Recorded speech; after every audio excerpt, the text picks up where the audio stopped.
মুসাফা, তারপরে মোলাকাত করবেন। স্ত্রীর সাথে মোলাকাত করবেন না কার সাথে? অন্য মেয়ের সাথে মোলাকাত করা যাবে? কার সাথে করবেন? স্ত্রীর সাথে মুসাফা মোলাকাত করলে খুশি হবেন কে? নাকি ভুল বলতেছি আমি? সালাম দেবেন, কিন্তু সালাম আমরা তো সালাম দেওয়া ভুলে গেছি। আমরা সালাম আরো মুন্টুর মায়ের কাছ থেকে নেওয়ার আশায় থাকি, কথা কোন ঠিক কিনা? সালাম দেবেন আল্লাহর রসুল। আর বেশি বেশি করে যখন বাড়িতে যাবেন তখন বেশি বেশি করে আল্লাহ রসুল পুরুষদেরকে বলতেছেন, হে স্বামীর দল, তোমরা যখনই বাড়িতে যাইবা, বাড়িতে গিয়ে স্ত্রীর সামনে বেশি বেশি করে প্রশংসা করবে।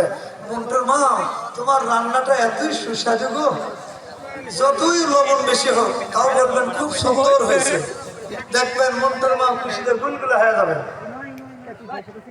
আচ্ছা, এরপরে বলবেন মন্টুর মা, তোমার চেহারাটা এতই সুন্দর, বাইরে কত মেয়ে মানুষ দেখি, তোমার কথা মনে হলে সব ভুলে যায়, যদিও আপনি মিথ্যা কথা বলেন, কিন্তু মন্টুর মা যদি এভাবে বলেন খুব খুশি হবে।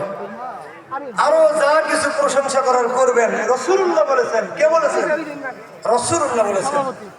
তবে এই প্রশংসায় যারা গ্রামের অবলা সরলা নিয়ে এরা মানে ভুলে যায়, কিন্তু যারা স্কুল কলেজ ভার্সিটির মেয়ে এরা কিন্তু যখন বেশি বেশি আদর করবে, বলবে কি জানেন? হ্যাঁ, দেখছি তোমার শুকনো শুকনো আদর, যদি টাঙ্গাইলের সারের চাদর, তাহলে বুঝবো তোমার অরিজিনাল আদর।